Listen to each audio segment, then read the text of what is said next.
तो भाई लोग नमस्कार, कैसे हैं आप लोग दोस्तों। बहुत बड़ी अपडेट, बहुत बड़ी खबर है दोस्तों, बिग अपडेट है जितने भी अंकुश राजी के फैंस हैं उनके लिए। दोस्तों आज अंशिका रिकॉर्ड भोजपुरी के यूट्यूब चैनल से बहुत ही ब्यूटीफुल सॉन्ग, बहुत ही बेहतरीन सॉन्ग रिलीज किया गया है दोस्तों। डायरेक्ट वीडियो सॉन्ग रिलीज हुआ है।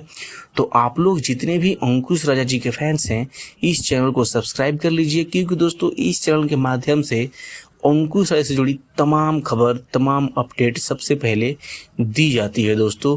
तो दोस्तों आप लोग देख सकते हैं दोस्तों, जिस सॉन्ग का टाइटल है तोर धनवा मोर धनवा एके में मिलाओ रे। दोस्तों बहुत ही यूनिक सॉन्ग का टाइटल रखा गया दोस्तों। बहुत ही मज़ा आएगा वीडियो सॉन्ग देखने के बाद। तो आप लोग नहीं देखे हैं तो जाइए अंशिका रिकॉर्ड भोजपुरी के यूट्यूब चैनल से, आज मॉर्निंग में ही 6 बजे रिलीज कर दिया गया है दोस्तों। जिस सॉन्ग को गाए हैं अंकुश राजा और शिल्पी राज। दोस्तों बहुत ही तगड़ा सॉन्ग है दोस्तों। तो आप लोग इस चैनल को सब्सक्राइब जरूर करिएगा और ज़्यादा से ज़्यादा शेयर कीजिएगा।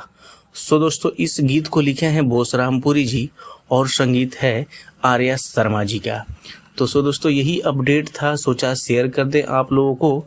तो फटाक से चैनल को सब्सक्राइब कर दीजिएगा और लाइक करके कमेंट में बताइएगा कि ये वीडियो, ये अपडेट कैसा लगा। तो चलिए दोस्तों मिलते हैं किसी नेक्स्ट वीडियो में नेक्स्ट अपडेट के साथ। तब तक आपको बाय, टेक केयर।